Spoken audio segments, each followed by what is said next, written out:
Good morning. Thank you, Mr. Marinacci, for that wonderful induction, and thank you, all of you, for choosing me to be your speaker. Um, it's not an easy job to capture everything that has happened the past 4 years, and everything that will happen to all of us the next 40. But I'm going to try.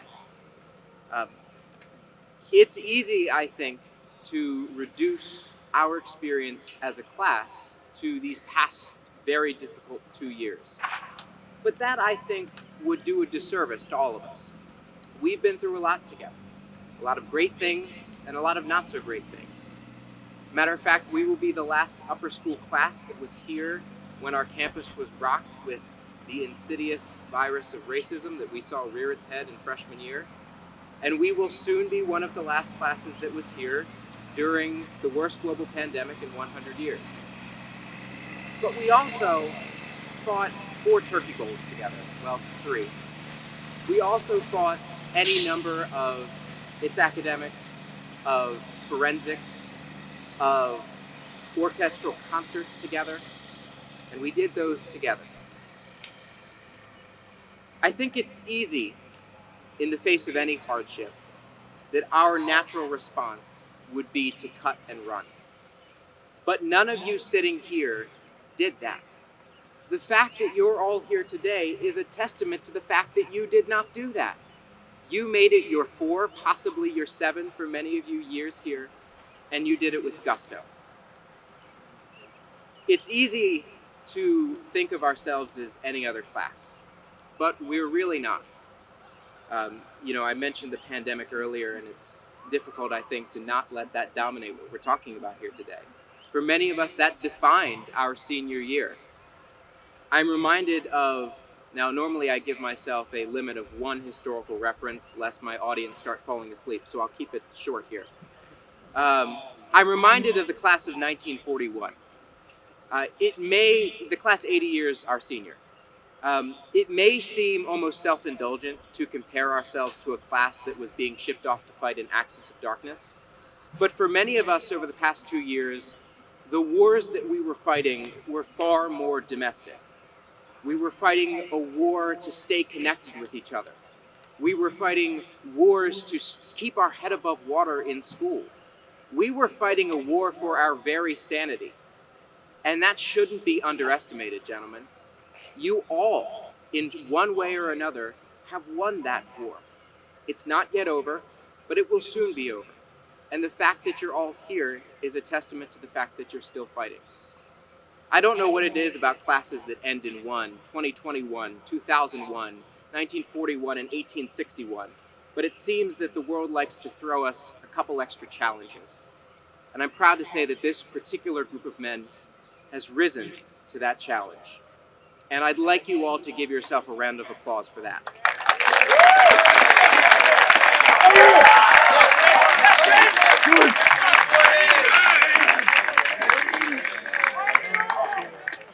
But of course, it wasn't just you that got you here.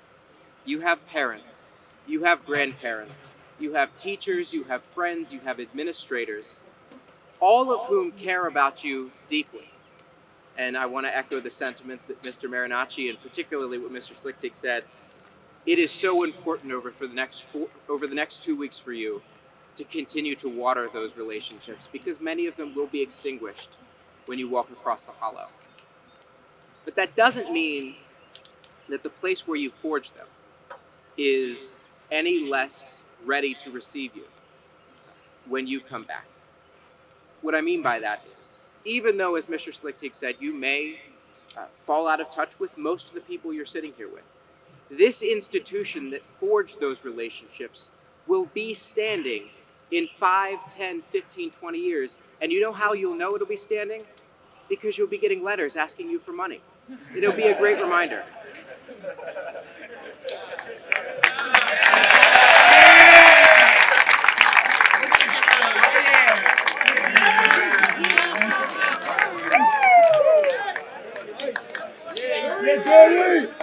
Don't worry, Mr. Marinacci. I'm sure most of us can agree that it's worth the couple extra bucks that we'll pitch in along the road. I think that this place is worth it, gentlemen. The testament to what our generous alumni can do is standing there behind us, but more, I think it's a testament to what all the future Dons who will one day sit in the seats in which you're currently sitting will do. They will walk through that building even though we never got the chance, and they will live out our legacy. Will is going to come up here and talk about this time capsule, so I'm not going to give anything away, but I think that, in a few moments you'll hear just exactly how connected to the future this class is. Hopefully the class of 2042 doesn't have to deal with another pandemic. We'll see.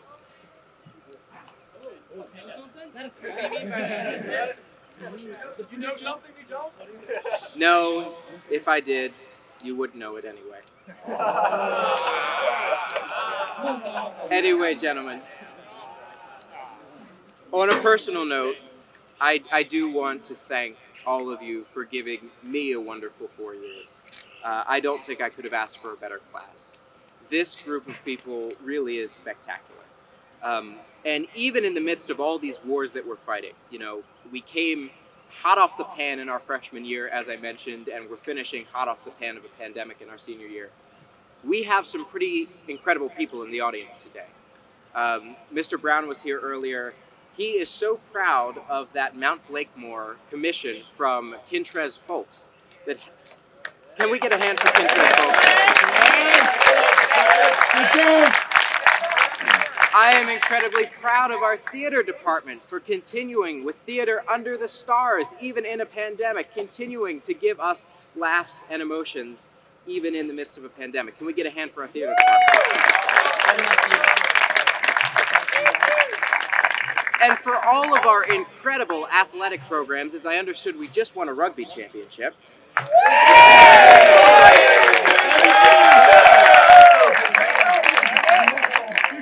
That shows me that the Dons will roll against any enemy, foreign or domestic, that this world or any school can throw against them. And of course, how could I forget the program that has probably granted me the greatest in my 4 years, our forensics program, once again rolling to a regional championship, as we do. So, gentlemen, if you can't tell, we've done a lot of great things together. But if it was just that easy, we could all pack up our bags and go home. It's not.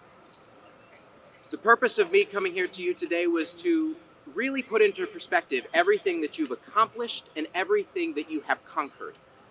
But there is so much left for you all. This school, the people around you, have given you the tools you need to succeed going forward.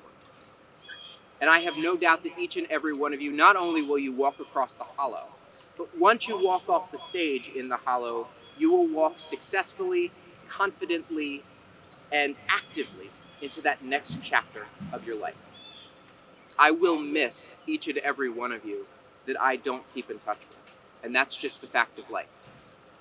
But I will rest easy knowing that we made some pretty remarkable memories together. To the class of 2021, thank you all so much for what you've given me, for what you've given each other, what you've given this institution, and what you've given the world. It really is something special. Thank you all so much.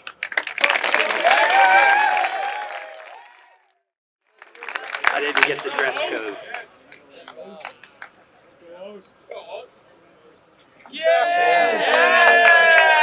That doesn't look good there. It's in the car. It's in the car. Dear seniors, class of 2021, I'm a habitual letter writer. It started 6 years ago when a longtime high school friend's son died suddenly while in college.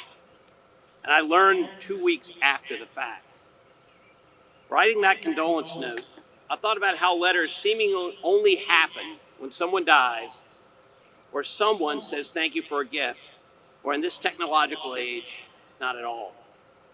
I thought, what would happen if I wrote letters to people out of the blue? So that's what I've done.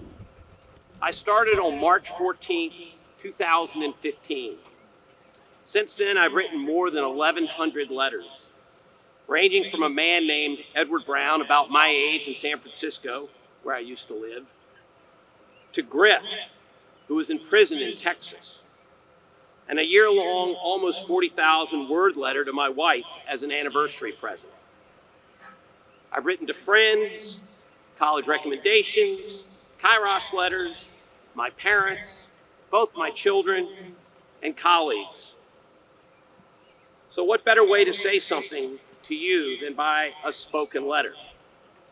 This is a letter to you about college and maybe life beyond. And what I hope is that my letter to you will spur your writing a letter back. In May 2015, I interviewed for a Loyola job. I didn't get it until 2016, the next year, but in my interview with Mr. McCall, he asked what elective I'd like to teach. I mentioned something called letter writing. And 2 days after the interview, May 26, 2015, I wrote him a letter, a thank you note of sorts. In that letter, I mentioned that I urge my juniors to take down the names of everyone they meet on college tours and write a quick thank you note. In today's world, letters stand out. Not emails, not texts, letters written and looked over and then stamped, put in a mailbox, and delivered. Almost everyone starts this kind of speech with a throwaway line that, quote, I'll be brief. That means the person won't be. I don't plan on being brief. Why would I? I never have been. I don't think I'll be real long, but your brief and mine are probably different. That's my first piece of advice. Don't try to butter someone up with throwaway lines and then do the opposite of what you say you were going to do. You guys should be congratulated for how far you've come, but we're still about 2 weeks away from the real ending.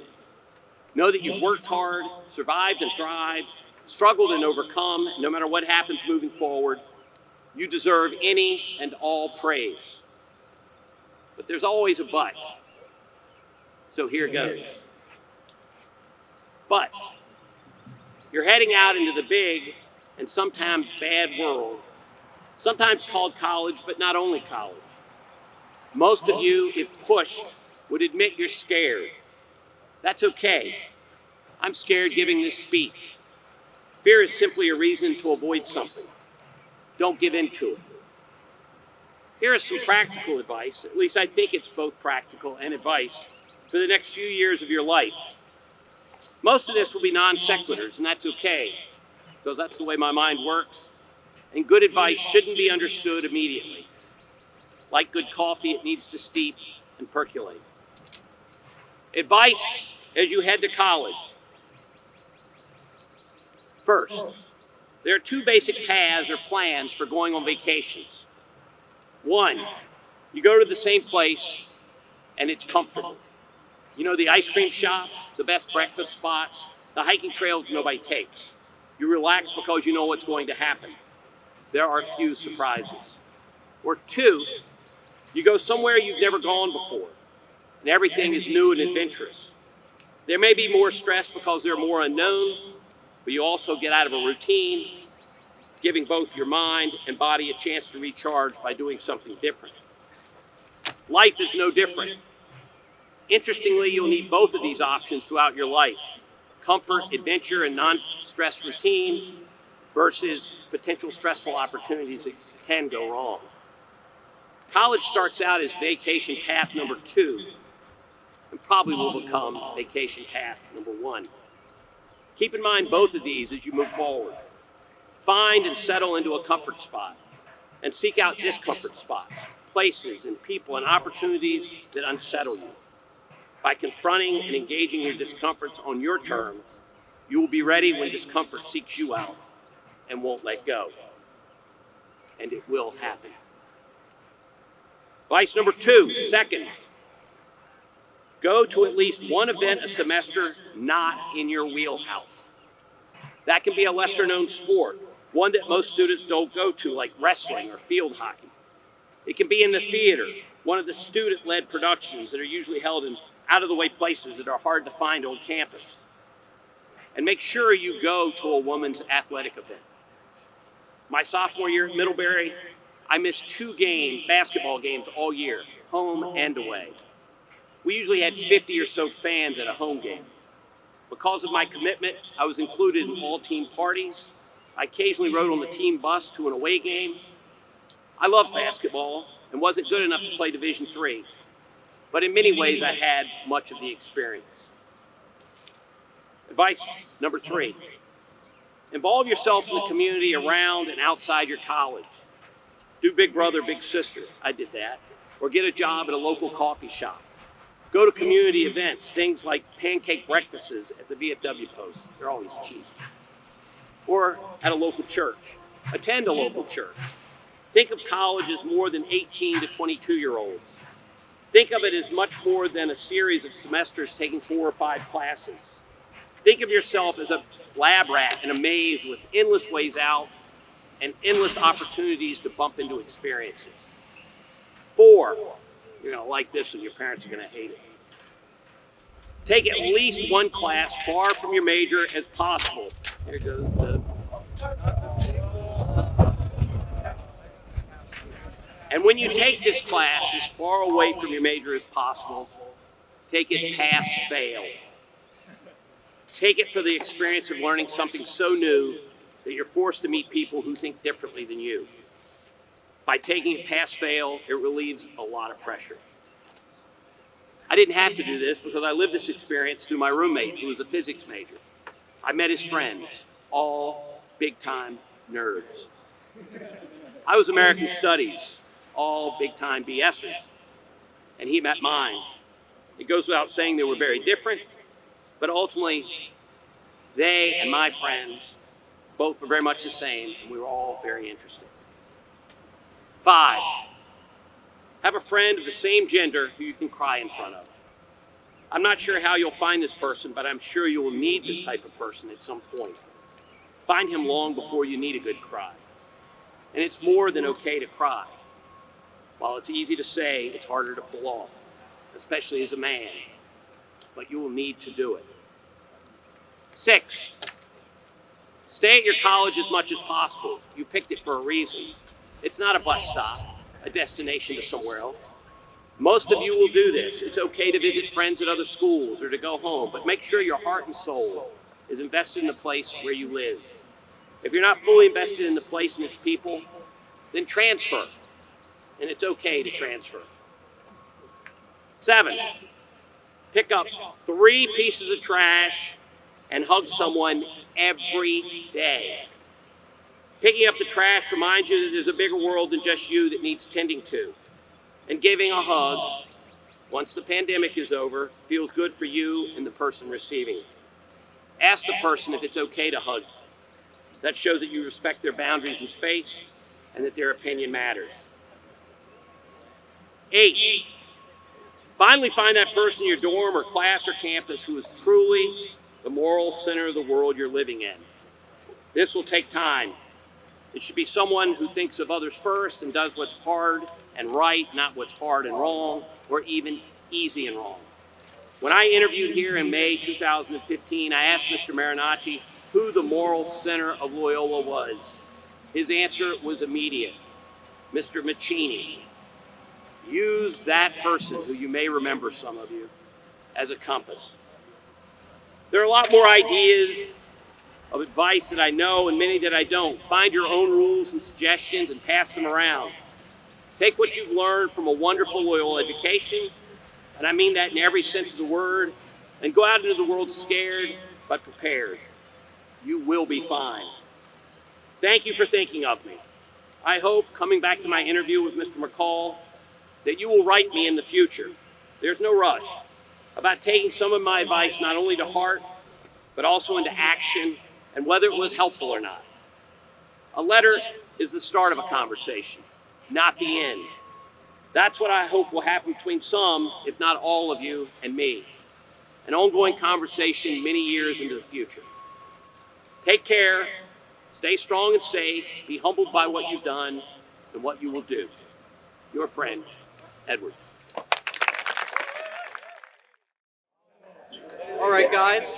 So, as you know, we are going to be burying a time capsule this year.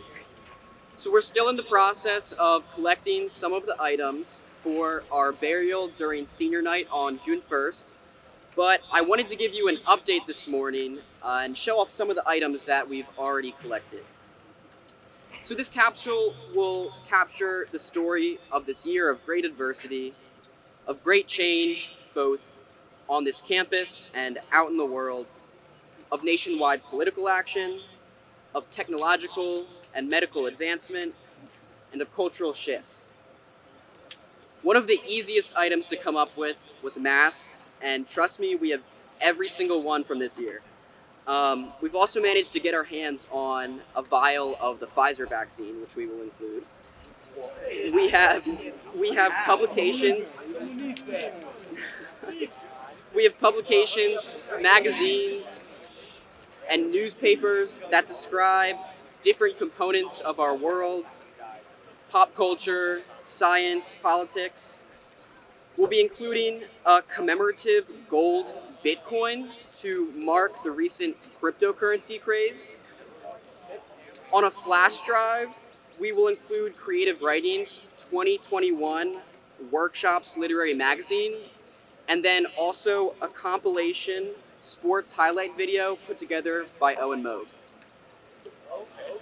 We will include a playbill from the recent Blakefield Players show, The Fantastics. Mr. Schlichtig generously donated an iPhone 8 that was lost several years ago and has just been sitting in his desk drawer. It's about 150 degrees. To mark our changing campus, photos of the new building and of the groundbreaking for the new fields will be included. And we also have one of the crosses that was made from the trees that were taken down to put up the new building. We're going to include a cicada encapsulated in resin. And that's actually going to be pretty cool because the freshmen who are the seniors who we will be opening it with will have had the cicadas come out during their freshman year. We have letters from Mr. Day, Mr. Maranya, Mr. Marinacci, and myself. And the hope is that everyone will come back and be able to read the letters when we reopen the capsule. I also invited some of our local Maryland representatives to write letters. And I'm excited to tell you that both the state senator for Loyola's district will be writing a letter, along with Maryland's Lieutenant Governor Boyd Rutherford. So we will be receiving those. We have a poster that's coming with all of our senior photos printed on it, and we will all be able to sign that. We actually have the class of 2021 shirt from our orientation, and we'll also be including an alumni hat. When opened, so much of the capsule will show how much the world has changed. And so we're also going to include a Kairos waffle, something that won't go outdated and will remain the same, a marker of our traditions here at Loyola. So together with the senior class of that year, we will open the capsule in 2042. Last week I asked you guys to submit some predictions for 2042 of things that are going to happen over the next 21 years, and I'd like to read you some of them. Many students predicted Jake Taylor's presidency. I don't care. Taylor, 2040. Another few students predicted Jordan Moore to become a player in the NFL. And we had Riley Friedman predicted to have won the Daytona 500. I honestly can't wait to see all the great things that our class is going to do. When we graduate in 2 weeks, remember that we aren't done on this campus, and we definitely are not done being Dons. I look forward to seeing you all for our 21-year reunion and the capsule reopening in 2042. Roll Dons roll.